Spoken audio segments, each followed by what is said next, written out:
Mga Kaanghelo University TV, nandito ako ngayon sa Mama Sapano Town Hall, no? Yan yung escort natin, no? Mama Sapano. So, meron tayong escort. Ito kung saan nagpupunta? Saan ba nagpupunta? Alis na!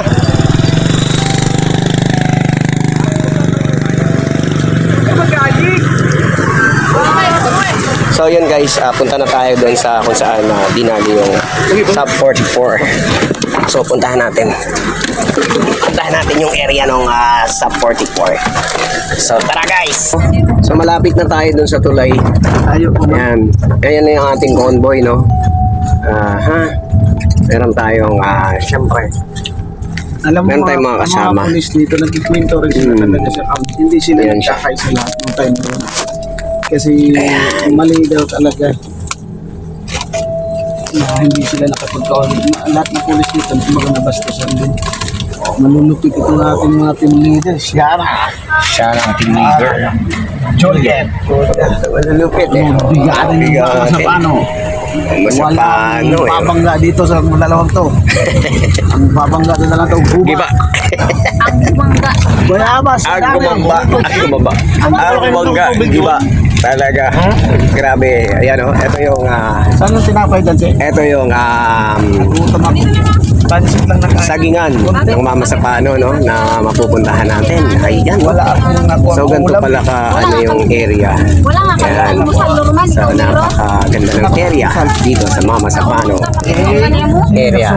Napakababait ng mga tao dito. Nice. Ito yung nagputukan.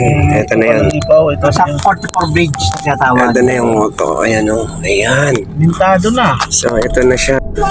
So ito yan guys. Guys, ito na yung dito yung sikat na sa 44 yung inambush. Ito yung dito yun. Itong area na to, no? So kung makikita nyo, napakaluwag talagang nakaposition sila dito pagka ganun, ano? Ito siya. Ayan. So yun, ito yung inano sa atin ng ating escort, no? Napakababait naman talaga nila. So yan siya, oh. Ang luwag. Ang luwag. Ito yung ano nyo, oh. Ito yung kahabaan ng tulay, guys. Ito yung kahabaan ng tulay. Ayan. So, dito talaga pala. So, ito yung area na niratrat yung ating Sub 44, no? So, syempre, walang coordination. Kaya, nangyari, ito yung dito sila nadali, no? Ayan. So, napakaluwag talaga. So, mababa yung area nila.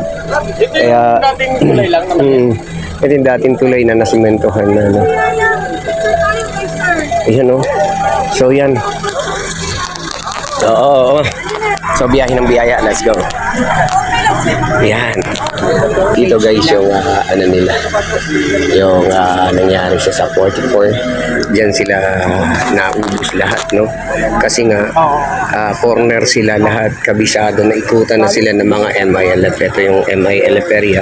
Hanggang dun area ng MILF. So eto, dito nakatalon yung isang sundalong nakaligtas, isang nakaligtas na napausod dun. So dito, meron din mga namatay. Dito meron din. So nakita nyo talaga. Ito dati kasi, tulay ito na kahoy. Kahoy lang na tulay ito. Ito project na lang ito ng pagkapatay ng mga Sub 44. Ito na yung naging project na tulay. Kaya nagkaroon na ng tulay dito. Ngayon, ito na siya. Itong ano na yan, langka na yan, maliit pa yan dati. Yan, maliit yan. Kaya hindi pwede maging taguan yan dahil maliit pa siya. Ngayon, lumaki na siya ng ganyan at wala na yung maisan. So, na-corner talaga sila, no? Ang ating mga Sub 44 na mga sulan. Itong area na ito.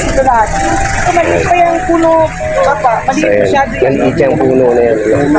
So, yun guys, no? Nakaka-amaze din talaga na makarating kami. Hindi rin namin talaga akalain na makarating tayo dito sa Mama Sapano, pinagganuhan ng sa 44, no? Ito yung ating team, no? So, yan. Alis na tayo.